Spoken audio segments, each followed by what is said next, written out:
یہ بہت بڑی خوشخبری حکومت پاکستان کی جانب سے آج سننے کو ملی۔ اللہ کرے یہ خوشخبری اسی طرح مزید آگے بڑھے۔ آج پیٹرول کی قیمت میں 74 روپے کمی ہوئی ہے، ڈیزل کی قیمت میں بھی کم و بیش 67 روپے کمی ہوئی ہے۔ یہ حکومت کی جانب سے ایک بہت بڑا ریلیف ہے۔ امید کرتے ہیں کہ آئندہ دنوں میں مزید ریلیف ملے گا۔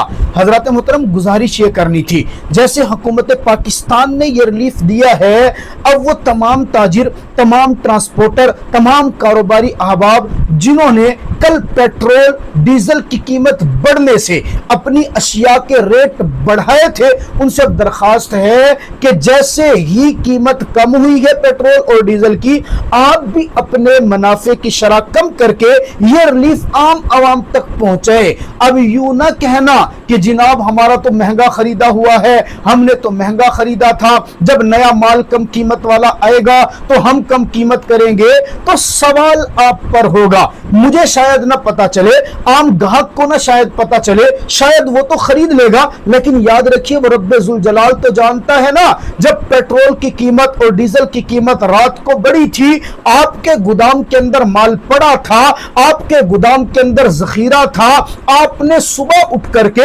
اچانک سے ریٹ بڑھا دیا۔ گاہک نے کہا، خریدار نے کہا، غریب نے کہا کہ جناب آپ کے پاس تو پرانا سٹاک ہے نا، تو آپ نے کیا کہا تھا؟ نا جی ریٹ بڑھ گئے ہیں، گاڑیوں کے کرائے بڑھ گئے ہیں، راتوں رات اچانک سے ریٹ پیٹرول کا بڑھا تھا، تو آپ کا گودام میں پڑا سارا مال وہ بھی اس کی قیمتیں بڑھ گئی تھی لا قلیل۔ شاید کسی نے نہ بھی بڑھایا ہو، ممکن ہے، اچھے لوگ بھی موجود ہیں، لیکن اکثریت نے گودام میں پڑے مال کا ریٹ بڑھا دیا تھا۔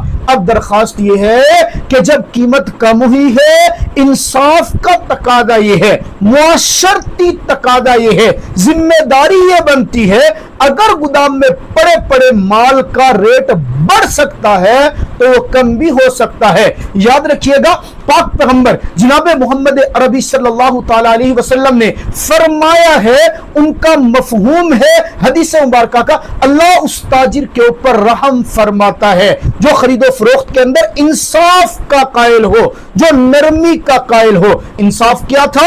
آپ نے اگر ریٹ بڑھایا تھا، جو کہ نہیں بڑھانا چاہیے تھا کیونکہ آپ کا کم قیمت کا خرید تھا، آپ نے پیٹرول کی قیمت ڈیزل کی قیمت میں ایک دم سے بڑھا دیا۔ اگر بڑھایا تھا تو انصاف کا تقاضا یہ ہے کہ پڑے مال کو کم قیمت میں بیچ بھی دیجئے نا، تاکہ آپ انصاف والے بنے۔ اگر نہیں کم کریں گے تو ظاہر ہے پھر تو آپ ویل للمطففین میں داخل ہوں گے کہ آپ کے لینے کے اصول اور ہیں اور دینے کے اصول اور ہیں۔ جب لینے کی باری آئی تھی مال مہنگا بیچ دیا تھا، اب دینے کی بات آ رہی ہے تو آپ کہہ رہے ہیں کہ نہیں سستا ہوگا تو بیچوں گا۔ یاد رکھیے تجارت، یہ حدیث جیسے ہر ایک کو یاد ہے نا، القاسب حبیب اللہ، ہونی بھی چاہیے، محنت سے کمانے والا وہ اللہ کا دوست ہے، ہونا بھی چاہیے، لیکن دیکھنا بھی تو چاہیے کن اصولوں پہ کما رہے۔ آپ محنت کر رہے لیکن آپ کے اصول شریعت کے متصادم ہو، کیا آپ حبیب اللہ بن جائیں گے؟ ممکن بھی نہیں ہے۔ پاک پیغمبر نے فرمایا، التاجر الصدوق الامین مع النبیین والصدیقین والشہداء والصالحین، سچا تاجر، سچا تجارت کرنے والا، کل بروز محشر اس کا رتبہ کتنا ہوگا؟ نبیوں کے ساتھ، شہداء کے ساتھ، صدیقین کے ساتھ اس کا رتبہ ہوگا۔ یہ کب؟ جب اللہ کے حکموں کے مطابق، پیغمبر کے طریقے کے مطابق مسلمانوں کو آسانی اور سہولت پہنچانے کے لیے رزق حلال کمانے کی نیت سے آپ تجارت کریں گے تو بیٹھے آپ دکاندار پہ ہیں، لیکن رتبہ آپ کا کتنا بڑا ہے۔